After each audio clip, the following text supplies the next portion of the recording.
Hello, welcome back to Based LDS. This is your boy BC coming at you. Hope you're having a good night. Happy Sabbath Eve to you all. I'll be posting these Saturday. It's Friday night right now. I'll be posting these on YouTube and Rumble on Saturday. And I want to start my first videos on a positive note. And which is hard for me to do because as I look at the camera, I know they say the camera adds 10 pounds. It looks like I have 10 cameras. Anyway, and my eyes are puffy. Can't even tell I have eyes. But I want to start off on a positive note with these videos.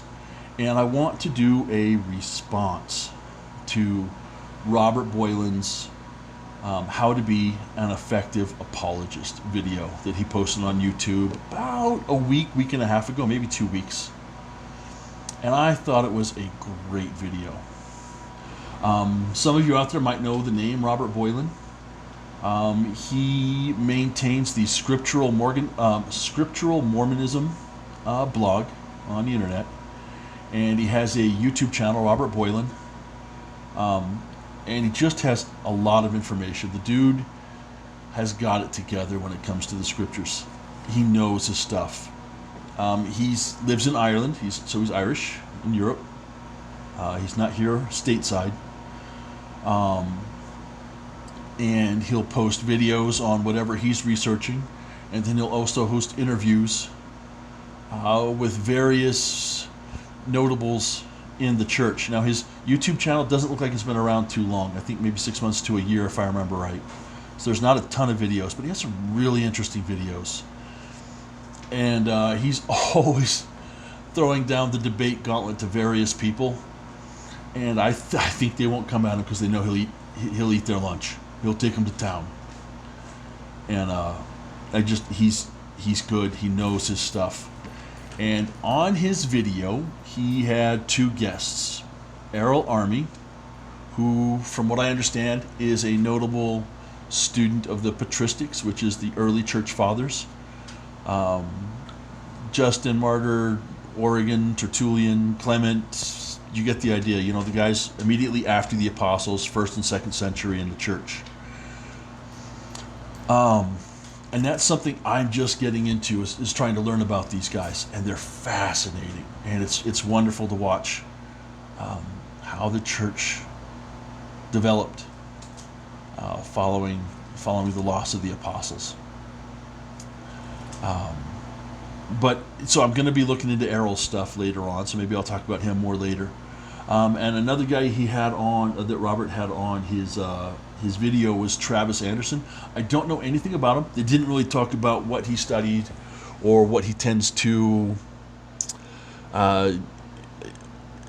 put emphasis on. But throughout, Travis is like, well, when missionaries reach out to me, and so I don't know if he's part of the Scriptural Mormonism blog or if he does something else on his own. I don't know. I'm going to look into it and find out. But I thought this was a fantastic video. And on this, Robert laid out 8 necessary points to being an effective apologist. And for those wondering, an apologist is not one who apologizes for the church, is one who defends it. And anyone watching and listening to church leaders in the last couple years knows that there's been a growing call for us to be defenders of the faith, to be ready to stand up and to not just take every insult and whim and whatever lying down. We're not that kind of guy. We're not those kind of people. So I'm going to have to break this video up into a couple different ones because YouTube, I've tried to do this video twice already, and YouTube is not letting me do it in the length I need, so I need to break these up into smaller videos. And I'm not good at editing yet. I'm still working on that. So I'm just going to have to make a couple, maybe 2 or 3 small videos and go over these point by point in sections. And the first video is, I think, the most important point that Robert could make. That if you're going to get into apologetics, you don't get into this without a spiritual witness of the truthfulness of the gospel and the church. Now, I would not call myself an apologist. Maybe eventually somebody else will call me that, but I'll always think that I don't know enough. But I know more than the average Joe at church. I know that because of how I've interacted with other faiths and what I do in the communities. So I'm aware more of what other people believe, and all sorts of different faiths. And I had kind of a rude awakening to the nature of anti. Because that's what a lot of people think when it comes to apologetics, is debunking the anti, or also maybe just debating with other faiths. And I don't think on my channel, should I get to the point where I have other people on to talk, which I do hope to do, I don't think I'll do debates, I'll do conversations. I think that's more beneficial. I think that's more fruitful. But yeah, I think when you get into this, you have to have a spiritual witness, and it has to abide strong in your heart. And you have to feed that fire at all times. You have to feed it. I got a fire going over my shoulder right now. It's like 0 here in South Dakota tonight, maybe even negative something by now. And if I don't continually stoke the fire, it'll go out, it'll dim. And so you have to do things to promote your faith. And that's something I think works are for. We'll get into faith and works, because I've got a video I'm going to respond to from Apologia Studios, or was it God Those Worms? Anyway, moving on. So, I was not a strong member in church, in school. I didn't do much. I never read the scriptures. I attended seminary for 1 week, and she was cute, but she was not cute enough to wake up at 5:34 when a new girl moved in. So my friend dated her. Yay, go Dan. Anyway, but yeah, that was not enough to keep me to wake up to go to seminary. Was the new girl. I joined the military, but halfway through the military, I realized I was not on a good path in life. And I don't know how, somehow I got the idea in my head that if there's a God, I should not be doing what I'm doing, and I needed to find him to find out, to find a way to change my life. And so I began church hopping, Catholicism, Buddhism, just not even just Christianity. I was all over the place looking for something. And I get out of the military. I'd been home for a few months. I went to Utah with some friends for a couple months. They were going to BYU. I crashed in their apartment. That was fun. But never felt anything strong, never felt any big sway. And I moved back home, and my mother would leave a copy of the Book of Mormon on my headboard in my bedroom. And if I moved it or put it somewhere else, she'd replace it. And there was always a Book of Mormon handy on my headboard. And I'd had a rough couple nights the night before, just being a moron, just being an idiot and being up to no good. And I opened up the scriptures, and I didn't know what to do. I didn't know what to read. I didn't know what to. So I just picked up my mom's Book of Mormon. This is not it. And I just opened up to 1 Nephi. And I just read 1, maybe 2 chapters. And,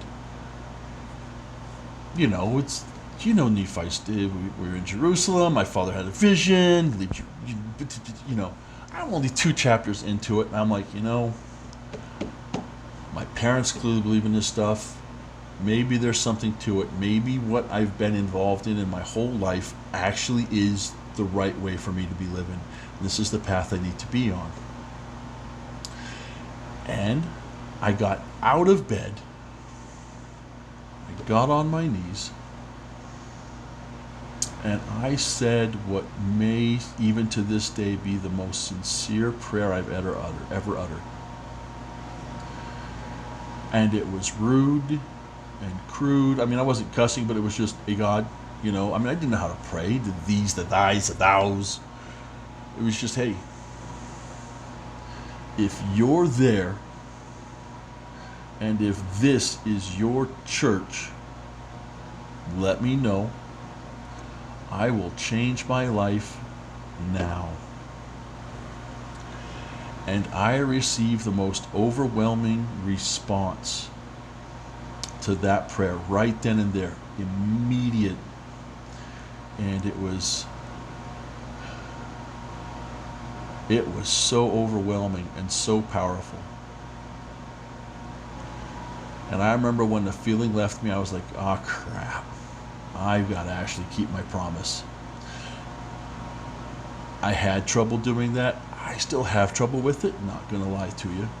Everybody's got their struggles, right? Like Paul says, everybody's got their thorn. And you need that thorn. But I knew. I knew then, and I still know, that the church is true.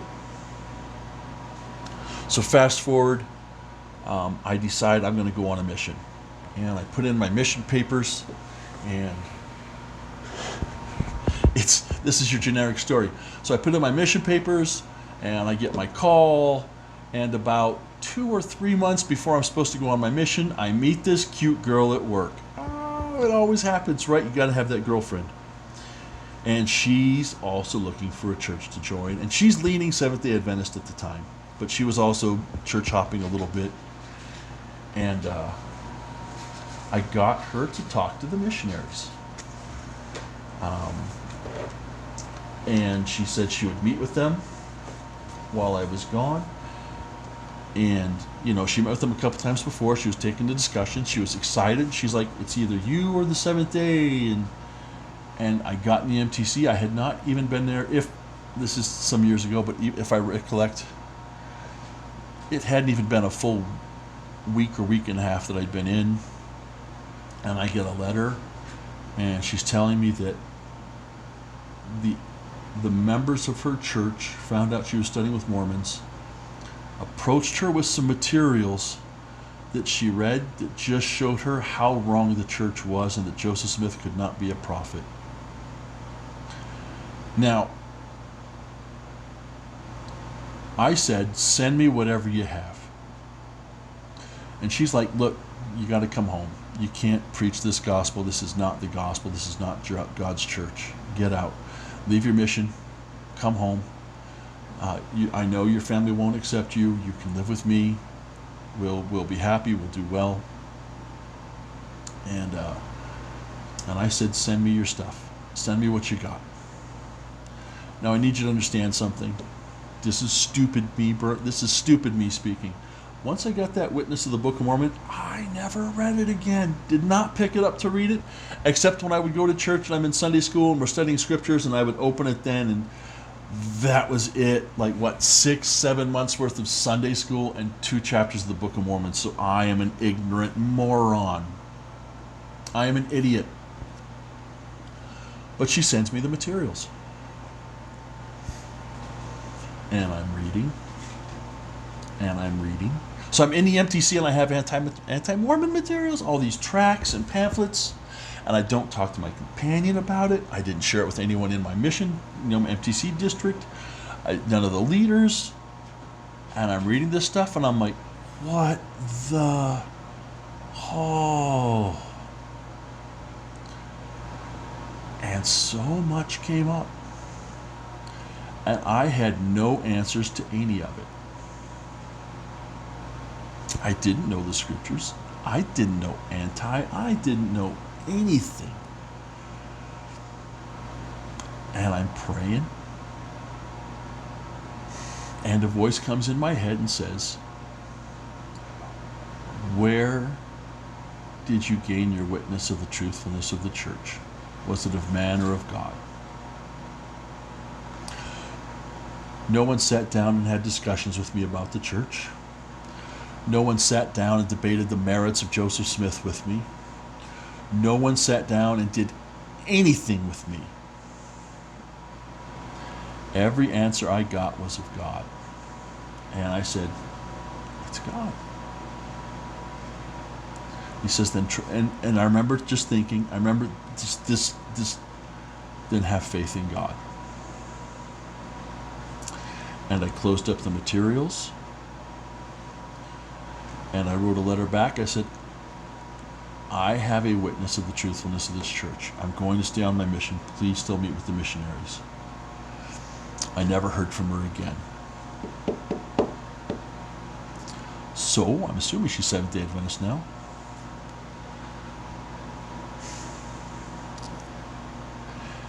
If I had not had that spiritual witness, I would have died under what they'd sent me. I would not be here today making this video. I would not have the family I have. That spiritual witness will keep you afloat when questions come up that you cannot answer. And that is faith. It's not the abandonment of reason. It's the ability to go on when the lights are dark.